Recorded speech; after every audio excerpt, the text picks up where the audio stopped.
Time for business news. Richard Southern joins us now. And Richard, a real Canadian success story continues to make major waves on the markets. We're talking about Shopify, Tina, and if you haven't heard of it, this is now becoming Canada's biggest tech success story. This is an Ottawa-based company. What they do, they sell a subscription software service that allows you to sell whatever you want online. So, if Tina, if you want to sell a book or whatever you want to sell, you sign up to them and they provide a way for you to do that on your website. This company has been a favorite of investors. The stock's up like 70% since November. They reported very strong earnings today. The stock was up another almost 8%. So, becoming really the darling of Canada's tech space. And really, Canada struggled to keep a big technology company. Of course, we know what happened to Research in Motion.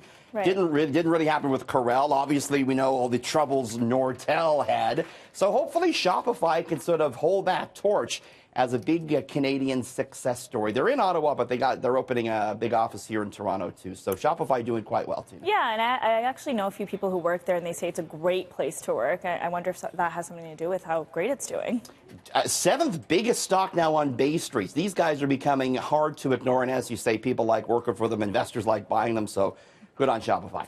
Now, speaking of jobs, a new study shows that a six-figure salary doesn't necessarily make life easier from a financial standpoint. $100K ain't what it used to be. But get this, new study found, Tina, that 1 in 5 people, 18% of people that make $100,000 a year live paycheck to paycheck. And it's no surprise to the financial experts because, it's long been known that typically the more you make, the more you spend.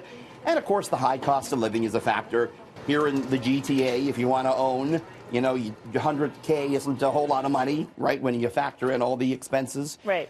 And, a survey as well found that 41% of working Canadians spend all their money that they make and often go into debt on top of that. And, it's just tough. When you work a stressful job, you go home, maybe you're ordering food, and there's a lot of this discretionary spending people have right now. Yep. And so it's just tough to sort of save money at the end of the month. Yeah, definitely, especially in a city like Toronto. I wonder what that sweet number is when you just don't have to worry at all anymore.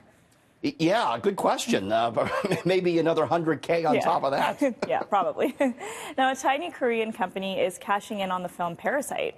So obviously, this one. Did you watch Oscar night, Tina? Of course, and I haven't actually watched this film yet, but I've heard such great things about it. Yeah, I know. I've been sort of checking the movie times. I want to go see it. Yeah. It's done so well, won the Oscar, and no one's happier than a small South Korean hedge fund that invested in this movie. It's called Rukyung Asset Management. They kicked in $500,000. Well, the movie's gone on to make $165 million and rising. Oh, wow. So a big return on investment. This particular fund, they only invest in South Korean movies, and the fund has returned 72% over the past year and a half. So it really underscores how investors are looking to some more obscure investments like movie funds to try and make some money.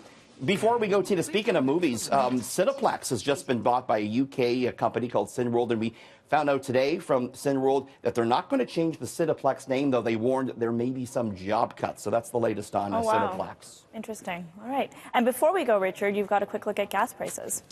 Price of gas going down a penny tonight, though the trend calls for perhaps a 2-cent uptick on Friday, so keep that in mind. We're back just a little after 6:30, looking at some random facts that will blow your mind. Plus, I took one for the team, and I watched the Westminster Dog Show, and we're going to be looking at all the puppies coming up at 6:30. Thanks, Richard. I can't wait for that. We'll talk later. Thanks.